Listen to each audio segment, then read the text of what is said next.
Hey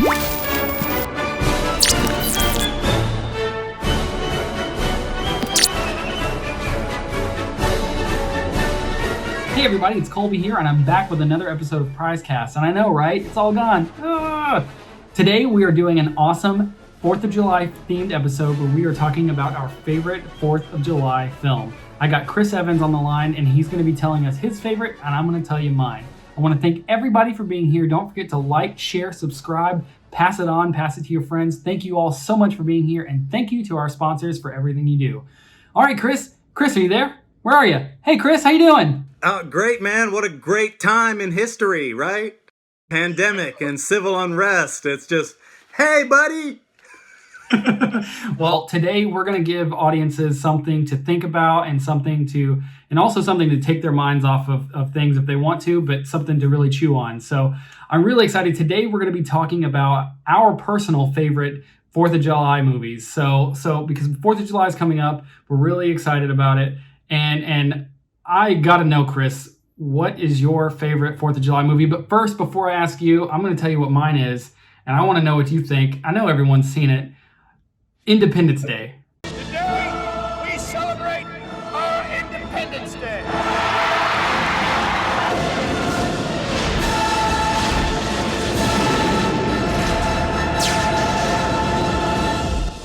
Nothing you want to add to this briefing, Captain Hiller? No, sir. I'm just a little anxious to get up there and whoop E.T.'s ass, that's all. Yeah, classic, right? It's a classic. Absolutely. I mean, it kind of goes with 4th of July. I don't remember if the movie actually takes place. I think it does take place during 4th of July. Yeah, it's like the aliens attack on the 4th of July. I don't remember exactly. Okay, it is exactly. It's been a while. It's not been 24 years, but it has been a while since I've watched it. But every time I think of that movie, I think of just Will Smith saying, "Welcome to Earth." Welcome to Earth. And it's like it's the best because you get so pumped, you get so excited about it, and it's like, yeah, that's how you want to feel. I really love Independence Day. When's the last time you've seen it? When he punches an alien with his fist, right? Pulls him out of the cockpit. That was the second movie I ever went to in the theater that the audience stood up and applauded when it was over. I remember that distinctly. It was like such a great feeling of victory at the end of that movie. The whole audience in the theater stood up and applauded. I remember it as Will Smith's sort of coming out party. He had done a couple of movies, I think, before that, after Bel Air, but that was the movie that sort of made him this huge star. And it was a great ride for July 4th, that's for sure. And that's what I call a close encounter. I think that's his line that he says after Welcome to Earth. Yeah. That's what I call a close encounter. I remember that movie making Will Smith big, but I mean, I was 8 years old when that movie came out, and to me, it was like the biggest deal. I remember watching it, and they whenever his wife walks to the window and then looks out, and that's Vivica Fox, right? Yeah, so it's like she walks to the window and looks out, and there's like this giant spaceship over the city. I remember it blowing my mind. It was so impressive. And the movie still looks good today, 24 years later. I think it's because they used a lot of miniatures. I think the movie holds the record for most miniatures ever used on camera in the final film. And it's pretty impressive. Like, just going back and looking at it. And like, I remember, and Bill Pullman. Oh, can we forget Bill Pullman? That's what I was waiting for, the Bill Pullman drop, of course. I know, right? Like one of the greatest presidential speeches in history, fictional or not, right? I recommend anything Bill Pullman, all the way. There we go. Bill Pullman was doing great in the 90s. He had Casper. Yeah. Oh, yeah. It was Spaceballs. Yeah. There we go. Always a classic. But yeah, man, Independence Day, it's so good. And then, God bless him, Randy Quaid. All right, you alien assholes. In the words of my generation, up yours! Oh, I don't want to spoil it for anyone who hasn't seen it. If you haven't seen Independence Day... Who hasn't seen Independence Day? We might have some young viewers here, Chris. We might have some people who might not have seen it. They need to go back and watch it, right? It's a must-see. It's like, if you want to understand the history of American blockbusters, you have to include Independence Day. Absolutely. I remember seeing the trailer for it where they just showed the shot of the White House getting blown up. And I mean, like, back in the day, whenever they made movies like that, I mean, that was an event movie. You saw the trailer and it was like, oh my God, they blow up the White House? Right. What? And it was like crazy. And it's like now, every movie that comes out, they blow up something. I mean, it's like the stakes are, it's not that crazy. But back then, when you saw something like that and it looked that cool, it was like, wow. And I kind of miss that. I miss movies that had that wow factor. Roland Emmerich, the director of the movie, like love him or hate him, he knows how to do action and to do big bombastic things, and he's great at it. And I feel like, whether he was critically successful or not in his films, like he definitely set a precedent for how to do action. And I feel like people like Michael Bay definitely have Roland Emmerich to thank for that. Well, one of the things that I like about the movie is I point out the theme that it has. We all bicker about our differences until the aliens come, and then we're all on the same side, right? Which I think is a great lesson. It shows how small our differences really are, because if somebody else attacks, we band together and we come together as a globe, and we can defeat any enemy. I love that. I love that message because, yeah, exactly. Like we all have to work together for a common enemy. And I love the ending of the film because yeah, people had to work together. The sacrifice we all made and we all realized was important. And we won't talk about the sequel, Independence Day 2, which doesn't exist. We're only going to talk about how this perfect ending with a bright future for the Earth and for humanity. And that's how I want to remember it this 4th of July. So my recommendation is Independence Day. We're going to survive. Today, we celebrate our Independence Day. All right, so you have a film that I have no idea which film you're going to be telling me about, but your favorite 4th of July film, or at least for this year, what's on your mind for 4th of July? It seems kind of pointless for me to recommend any other sort of film other than what I'm going to recommend right now, and just because I like the focus that we've put on the fight against racial injustice and social oppression in this country, right?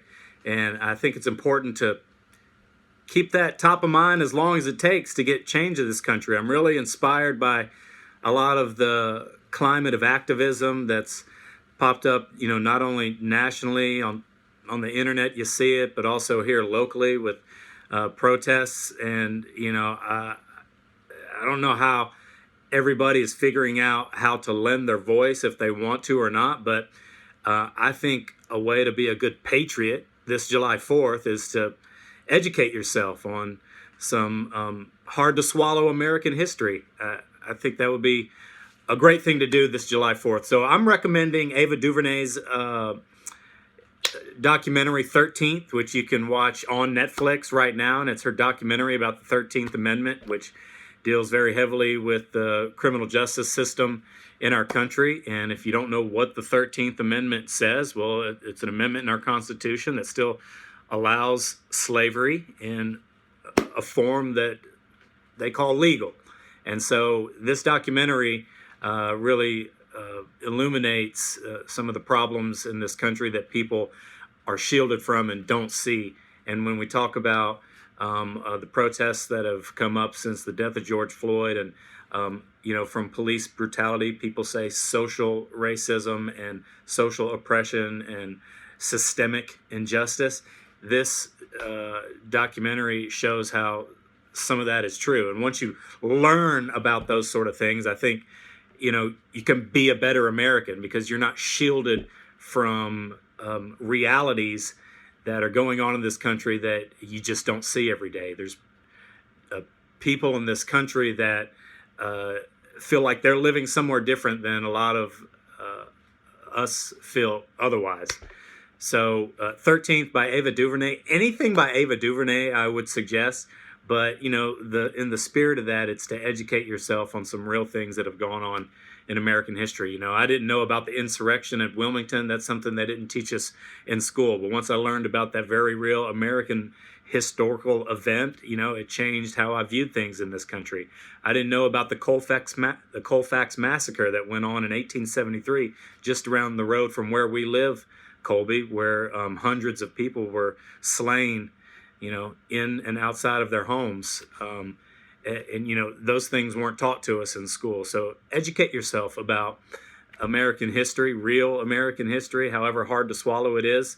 And that would be my recommendation for this July 4th. You know, I mean, there's no better way to celebrate the country's independence than by exercising patriotism and educating yourself on what's real and how you can help make this country a better place.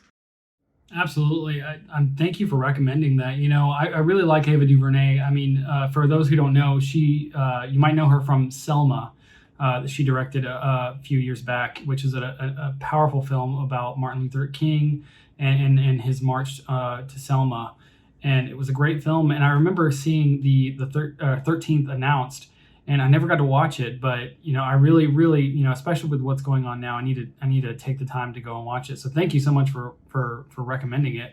You know, yeah, and it is a hard pill for some to swallow, but it's necessary. You know, like, you got to take the meds, you got to do it, you got to, you know, because, like, you know, I love this country, and for people who also love this country, you know, understanding, you know, that slavery and is American history, and Black history is American history.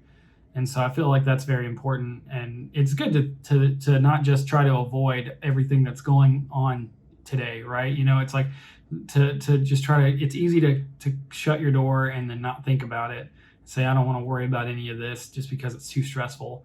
But I feel like using cinema, like this documentary, to educate yourself is not only a very informative way, it's an entertaining way, and it's something that might be easier for people to digest than just having to do research, even though they should still do research as well. Sure. So yeah, I'm really thankful that you recommended that movie. Absolutely. Yeah, well, anything by Ava DuVernay is a class project, and usually, if not educational, there's some kind of important social commentary that's going on with any of her projects. But 13th is readily available there on Netflix. It's very good. Absolutely, and she also did the documentary, or not the documentary, sorry, the series on Netflix about the Central Park Five. That's right. That's very powerful as well. Yeah, I think that's incredible. So I'm definitely going to check out 13th because I love her work, and I feel like it's also very important to educate ourselves, especially in these times. Celebrate July 4th with some brain fireworks. There we go. I love it. Brain fireworks. Let's do it. Oh man, awesome. Well, Chris. So I know this is a really a short, you know, sort of screen time episode. It's a very special one just for July 4th, and so thank you for coming on and talking to me. And I think it's gonna be a good time. You know, we also have some more screen time coming for everybody soon with some 2 new TV shows we want to talk about. But I'm glad we were able to put this one out there. Well, have a happy July 4th. Stay safe, Colby, and God bless America. God bless America. All right, Chris, we're going to have to do one Viva on the way out of here. You ready for it? I'm ready. All right, cool. Let's go. All right, on 3, Viva La Prize Foundation. 1, 2, 3. Viva La Prize Viva La Prize Foundation! Perfect. Awesome. Thank you, Chris.